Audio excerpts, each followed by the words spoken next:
नमस्कार सर। सच साहेब। क्या शुभ नाम है सर आपका? राजेंद्र दास। राजेंद्र दास जी, कहाँ से आए आप? राजस्थान, जिला तहसील झुंझुनू, समझपुर। सर क्या काम करते हैं आप? आर्मी से रिटायर हूँ, जीवन बीमा का काम करता हूँ। सर, संत रामपाल जी महाराज से नाम दीक्षा लेने से पहले आप क्या भक्ति करते थे? मैं रुणीचा स्थित बाबा रामदेव जी महाराज की भक्ति करता था और हरियाणा जिला हिसार के ही हमारे महाराज जी थे। हमारे गांव के पास में उन्होंने आके मंदिर बनाया, आश्रम बनाया। मैं और मेरे 5-6 मित्र वहीं सेवा करते थे। भगत राजू राम जी शर्मा थे, आर्यनगर जिला हिसार हरियाणा के, और वो ही बाबा रामदेव जी महाराज के पुजारी थे। उन्होंने हमारे को सबको इकट्ठा करके, एकत्रित करके, चंदा करके मंदिर बनवाया हमारी ही धरती पर, और फिर उन्होंने साधना बताई। वो साधना हम सभी लोग करते थे। लगभग हमारी संख्या 100-125 के आसपास थी जो उस साधना में लगे रहते थे। सर, संत रामपाल जी महाराज से नाम दीक्षा लेने से पहले जो साधना आप करते थे उससे आपको क्या लाभ मिला? बिल्कुल भी लाभ नहीं हुआ जी। आर्थिक और शारीरिक बहुत ज़्यादा नुकसान हुआ और हम सभी लोग अत्यधिक दुखी थे और दुखी हो गए, क्योंकि उस साधना के अंदर सिवाय जहरीली साधना की कुछ भी नहीं था। उन्होंने अपनी साधना में अनिवार्य कर रखा था कि हुक्का पीना अर्थात धूम्रपान करना एवं चाय का अत्यधिक सेवन करना, पूरी रात्रि जागना। 3:30 बजे सवेरे से पहले कोई भी सेवक भगत सो नहीं सकता था। वो पूरी रात जागते थे और हमें भी 4-5 की बारी बारी उनकी ड्यूटी में रहना पड़ता था, और वो साधना निराधार थी। हम बहुत दुखी थे। सर, संत रामपाल जी महाराज की शरण में कैसे आए आप? हरियाणा जिला हिसार में मेरे मित्र है संजय सिंह बिश्नोई और खानक के सरदार पूर्ण सिंह जी। उन्होंने मेरे से 2 महीने पहले ही सतगुरु जी रामपाल जी महाराज से नाम उपदेश लिया था। उन्होंने उस साधना के बारे में मेरे को सिर्फ फ़ोन पर बताया, तो मैं इतना दुखी था कि हरियाणा का तो नाम मत लेना और हिसार का विशेषकर मत लेना। हरियाणा के किसी भी बाबा जी पर मैं विश्वास नहीं करूँगा। उन्होंने कहा आप एक बार आइए, देखिए। मैं नहीं माना जी। 2-3 महीने वो सारी बातचीत मेरे साथ फ़ोन पर करते रहे। काफ़ी लंबी लंबी बातें हमारी फ़ोन पर होती थी, ज्ञान चर्चा भी किया करते थे। उन्होंने मेरे पास में ज्ञान गंगा नाम की पुस्तक भेजी, जिसे मैं नहीं पढ़ सका। मैं सच बोला, पुस्तक मैंने रख दी। उन्होंने कहा कि साधना चैनल पर हमारे गुरुजी का सत्संग आ रहा है, वो तो देख लो। मैंने ऑन किया, सत्संग सुना, सच्चा ज्ञान सुना। उसके बाद में 15 दिन तक लगातार मैं सत्संग सुनता रहा। 16वें दिन में सीधा बरवाड़ा आश्रम उनके साथ लेके हिसार गया और बरवाड़ा आश्रम में जाके सतगुरु जी रामपाल जी महाराज के शरण गया और नाम उपदेश लिया। सर, संत रामपाल जी महाराज की शरण में जाने से आपको क्या लाभ हुआ?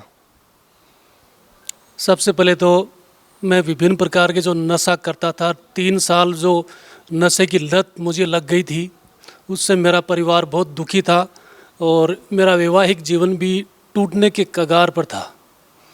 परिवार, रिश्तेदार मुझसे बहुत दुखी थे। मैं जो कर रहा था वो एक निराधार पाप था और गलत था। मेरे बच्चे बहुत परेशान थे, उनकी पढ़ाई बाधित होती थी और मैं बहुत परेशान था, लेकिन मैं उसको छोड़ नहीं पा रहा था। वहाँ जाने के बाद में मेरे सभी प्रकार के नशे, इवन धूम्रपान, जो मैं अत्यधिक तौर पर करने लग गया था, और 1 साल के अंदर मेरे शरीर का 12 किलो वजन कमज़ोर हो गया था। मैं इतना शरीर दुबला पतला हो गया था कि दोस्तों रिश्तेदारों ने पहचानना भी बंद कर दिया था। वो लाभ हुआ। उसके बाद में मेरे बच्चों की शिक्षा सही दिशा में चली और मेरे बड़े बेटे का दिल्ली यूनिवर्सिटी में एडमिशन मिल गया। उनकी पढ़ाई सुचारू रूप से चलने लगी। इससे परिवार में जो अनबन थी वो समाप्त होगी और मेरा गृहस्थी जीवन सही तरीके पर चलने लग गया जी। आर्थिक दबाव भी काफ़ी आ गया था, कुछ गलत फैसलों की वजह से, कुछ गलत व्यवसाय की वजह से। एक मेरे मित्र हैं, उनके साथ मेरा काफ़ी लाखों का लेन देन था, वो उस चीज़ को नकार चुके थे। उसके बाद में मैं अपनी भक्ति मार्ग पर लगा रहा। उसने मुझे कुछ चेक दे रखे थे, वो चेक मैंने बाउंस ना करवा के उसके घर जाके उसके पिताजी के सामने उसके वापस कर दिए कि भैया अगर तेरा मन माने, तेरी इच्छा हो तो मेरा पैसा दे देना, नहीं मैं तेरे पास किसी प्रकार की कोई न्यायिक प्रक्रिया नहीं करना चाहता। उसने उस समय तो मना कर दिया, लेकिन 6 महीने बाद में खुद ही वो मेरे घर पे आया और मेरा पूरा पैसा उसने वापस लौटाया। मैंने हाथ जोड़ के कहा कि मेरा मूल धन जो तुझे दिया वो वापस कर दे, मैं ब्याज नहीं लूँगा। बोले क्यों? क्योंकि मैं संत रामपाल जी महाराज का शिष्य बन चुका हूँ, उनमें एक कुरीति में शामिल होता है, मुझे मेरा मूल धन वापस कर दे। उसने राजी राजी मेरा मूल धन किया और उसके बाद में ज्ञान गंगा पुस्तक मुझसे लेके गया। आज वो इसी संगत में बैठा मेरे साथ है, मेरा सहयोगी है और अपनी सतभक्ति कर रहा है। जिस प्रकार से आपके चैनल के माध्यम से मैं स्पष्ट कर दूं कि इतना हम राजस्थान के धरती पर जितने भी देवी देवताओं के स्थान हैं लगभग मैं हर जगह घूम लिया, इतना ज़्यादा घुमा कि मैं सोच भी नहीं सकता। लगभग हमारा 30 दिन में 25 दिन यात्रा में गुजरता था। इससे हमारा समय और धन दोनों ही बर्बाद होते थे और उसका नतीजा कुछ भी नहीं निकलता था। अब अपने घर के काम करते हैं, मेरी जो जिम्मेदारी है उनका निर्वह करता हूँ और राजी खुशी अपने परिवार में अपनी भक्ति का सत्मार्ग करता हूँ। जितनी भी कुरीतियाँ थी उनको त्याग चुका हूँ, इवन मेरा परिवार भी इन चीज़ों को छोड़ चुका है और अपना सत्मार्ग सच्ची साधना करता आ रहा हूँ जी। सर, राजस्थान में भी हजारों लाखों धर्मगुरु हैं, उन सबको छोड़ के आप संत रामपाल जी महाराज की शरण में क्यों गए? बिल्कुल जी, पूर्णतया साफ है, असली और नकली की पहचान करने टाइम नहीं लगता।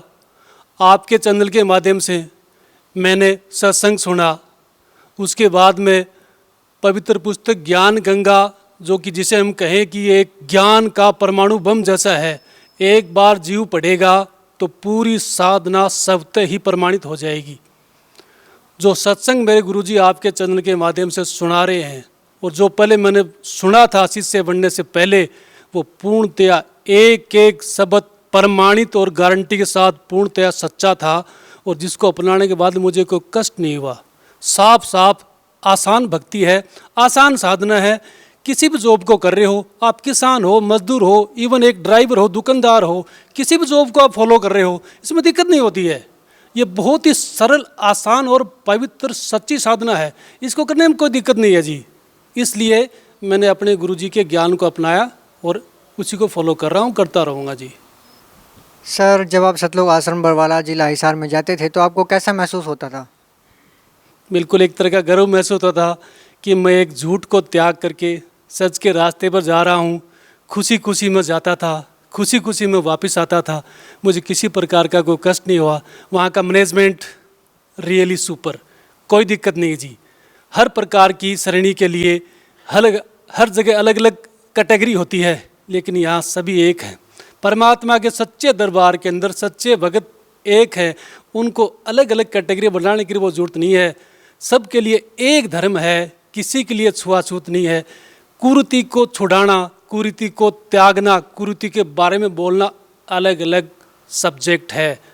उनको इम्प्लीमेंट करना, उनकी पालना करना और अपने ज्ञान की शक्ति से उसकी पालना करवाना भी अलग है, जो सिर्फ मेरे जगत गुरु संत रामपाल जी महाराज के पास ही है और किसी के पास नहीं है। है तो वो सामने आए, उनके लिए चैलेंज है। सर, सुनने में आता है कि सतलोक आश्रम में नाम दीक्षा के लिए पैसे लिए जाते हैं, इसके बारे में आपके क्या विचार हैं? सर, मैं आपके चैनल के माध्यम से ये स्पष्ट कर देता हूँ कि इसी प्रकार की कोई भी कार्रवाई वहाँ नहीं की जाती। ये पूर्णतया निःशुल्क है, पूर्णतया निःशुल्क है, इसमें कोई भी लिपापोती नहीं है, क्योंकि दास आपके सामने प्रमाण के तौर पर है और इसके मेरे लाखों भगत भाई बहन इसके प्रमाण हैं। वहाँ पर जो व्यवस्था की जाती है, नाम दीक्षा दी जाती है, विभिन्न प्रकार के धार्मिक ज्ञान से संबंधित पुस्तक दी जाती है, रहने सहने की व्यवस्था वो निःशुल्क है, पूर्णतया फ्री है, किसी प्रकार का कोई पैसा नहीं लिया जाता। ये पूर्ण सत्य है। सर, भगत समाज को क्या संदेश देना चाहते हैं आप? जी, उसके लिए तो मैं अधिकृत नहीं हूँ। मैं तो सिर्फ एक निवेदन करना चाहता हूँ कि आपके पास में दोनों ऑप्शन है। हमारे दादे परदादा, हमारे पूर्वज इस साधना को करते आ रहे हैं, कितनी पीढ़ियाँ बीत गई, कितना वर्ष बीत गया, फिर भी हम नहीं सुधरे, चलो कोई बात नहीं, अज्ञानता का कारण है। लेकिन साधना चैनल वो अज्ञानता का पर्दा हटा रहा है। तो आप सभी से निवेदन है कि कुछ समय इस सच्चे ज्ञान को और प्रमाणित ज्ञान को देखें और अपनाएं। यही सत्य है, उस साधना को छोड़ें और इसको अपना के देखें। आप अगर आपको इसमें कोई झूठ लगे, कोई फरेब लगे तो कृपया छोड़ दीजिएगा, लेकिन आप इसको सुने और अपनाएं जरूर इसको। पूरा शास्त्रों के आधार पर प्रमाणित ज्ञान है। सभी जीव से दास निवेदन करेगा कि जगत गुरु संत रामपाल जी महाराज के शरण में आएँ, अपना कल्याण कराएं और नियमानुसार भक्ति करें और सच्ची साधना कर अपना मोक्ष कराएं। बहुत बहुत धन्यवाद सर आपका। सत साहिब।